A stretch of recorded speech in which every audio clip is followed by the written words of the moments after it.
नागरिकों को धर्म पूछकर मार दिया। हम उनको कहना चाहते हैं कि जिस सनातन को मुगल की तलवार नहीं खत्म कर पाए, जिस सनातन को अंग्रेज की तोप नहीं खत्म कर पाए, उस सनातन को इनकी छोटी मोटी राजनीति क्या खत्म करेगी। खतों का दौर गया, अब फरमान भेजे जाते हैं। जो करते हैं भारत की आत्मा परवार, वो सीधे कब्रिस्तान भेजे जाते हैं। दुश्मन देश में एक युवा नेता है और एक युवा नेता हमारे विपक्ष में है।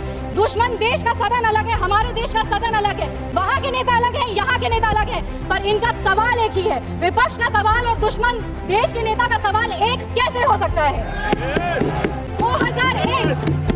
2001 विश्व के सबसे बड़े लोकतंत्र के सबसे बड़े मंदिर पर हमला हुआ और ये लोग चुप बैठे रह गए। आतंकवादियों ने जब हमारे भाई लोग को मारा तो उनको मारने के पहले बोला कलमा पढ़ के सुनाओ। उन नागरिक की बहन होने के नाते, इस देश की बेटी होने के नाते हम उनको महाभारत सुनाना चाहते हैं। रात्रि में हमारे सैनिकों ने 9 आतंकवादी ठिकानों को ध्वस्त कर देने का काम किया और सैकड़ों आतंकवादी उसमें मारे गए, शहीद। आप सबने देखा होगा टीवी पर, बहुत से लोग जो आका थे आतंकवादियों को उड़ो रहे थे। मसूद अजहर साहब आप ही सही।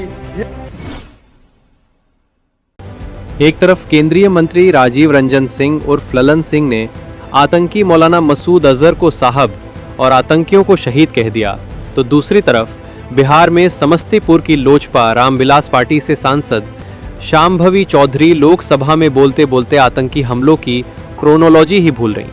ये भी भूल गईं कि कौन सा हमला किस सरकार के दौरान हुआ था।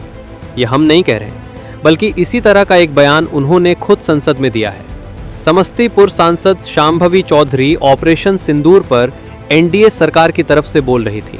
इसी दौरान उन्होंने कहा कि 2001 विश्व के सबसे बड़े लोकतंत्र के सबसे बड़े मंदिर पर हमला हुआ और ये लोग यानी कांग्रेस चुप बैठी रही।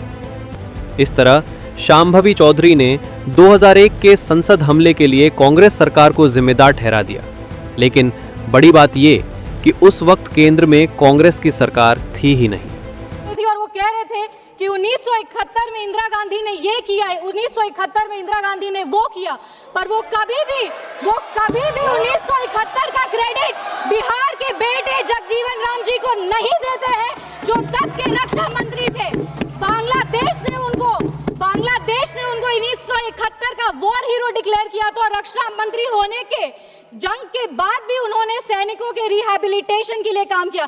लेकिन कांग्रेस पार्टी इसको कभी नहीं रिकॉग्नाइज करेगी, क्योंकि उनको दलित नेतृत्व से समस्या है। वो सिर्फ उनके साथ रहना चाहते हैं जो बाबा साहब के चित्र को अपने पैर पर रखते हैं। अगर हम ऑपरेशन सिंदूर की बात करें तो ये सिर्फ टेरर लॉन्च पैड्स को ध्वस्त नहीं किया, ये पूरी की पूरी तरीके से पाकिस्तान के हौसले को ध्वस्त कर दिया है। लेकिन एक आश्चर्य की बात है मैम, और आश्चर्य की बात यह है कि हमारे दुश्मन देश में एक युवा नेता है और एक युवा नेता हमारे विपक्ष में है। दुश्मन देश का सदन अलग है, हमारे देश का सदन अलग है। वहां के नेता अलग है, यहाँ के नेता अलग है, पर इनका सवाल एक ही है। विपक्ष का सवाल और दुश्मन देश के नेता का सवाल एक कैसे हो सकता है। मैं विपक्ष के साथियों को चुनौती देती हूँ कि अपनी राजनीति से ऊपर उठ करके कभी राष्ट्र हित की सोचनी चाहिए। अगर सरहद पर सेना लड़ रही होती है तो उनसे सवाल नहीं पूछे जाते, उनको सलामी दी जाती है। अगर विपक्ष की बात सुबह से सुने जा रहे हैं और उनकी बात को ध्यान से सुने तो वो बार बार कह रहे हैं कि सरकार ने सरेंडर कर दिया, सरकार ने सरेंडर कर दिया। सरेंडर से इनका विशेष लगाव इसीलिए भी है क्योंकि इतिहास गवाह है इन्होंने कितने बार विश्व के सामने भारत का सर झुका दिया है। 1962 में नेहरू जी की दोस्ती की नीति ने हमारे देश के धज्जियां उड़ा दिए थे। 14,500 वर्ग मील जमीन पर कब्जा कर लिया था। अमेरिका के तब के राष्ट्रपति ने कहा था कि भारत हमसे भीख मांगते हुए आया था। 1971 में वेस्टर्न मीडिया ने प्रधानमंत्री के बारे में जो भी कहा हो, उन्होंने हमारे देश के बारे में, भारत के बारे में कहा कि भारत एक धोखेबाज देश है और भारत नागरिक धोखेबाज लोग हैं। ये था भारत का इमेज आपके शासनकाल में। 1985 1985 में CIA के क्लासिफाइड रिपोर्ट से कि विदेशी तंत्र भारत की सरकार को चलाती थी, इनसे जवाब मांगिए। 2001 विश्व के सबसे बड़े लोकतंत्र के सबसे बड़े मंदिर पर हमला हुआ और ये लोग चुप बैठे रह गए। 2008 मुंबई अटैक पूरी तरीके से देश को झंझोड़ दिया गया, पर इन्होंने कभी नहीं जवाब दिया। अगर आज आतंकवादियों को जवाब दिया है तो वो हमारे यशस्वी प्रधानमंत्री श्री नरेंद्र मोदी जी की सरकार ने दिया है। पर इनके राष्ट्रीय अध्यक्ष, कांग्रेस पार्टी के राष्ट्रीय अध्यक्ष कहते हैं कि ऑपरेशन सिंदूर एक छोटा मोटा ऑपरेशन था। ये इनकी विचारधारा का समस्या है। इनको लगता है कि ऑपरेशन सिंदूर एक छोटा मोटा ऑपरेशन था, पर ये इनकी गलती नहीं है। इनकी विचारधारा ये कहती है कि अगर हिंदू धर्म को आगे लेके जाओ, हिंदू धर्म के पक्ष में बोलो तो वो सैफरन टेरराइजेशन है। पर इनकी राजनीति के लिए ये कहते हैं आतंकवादियों का कोई धर्म नहीं होता।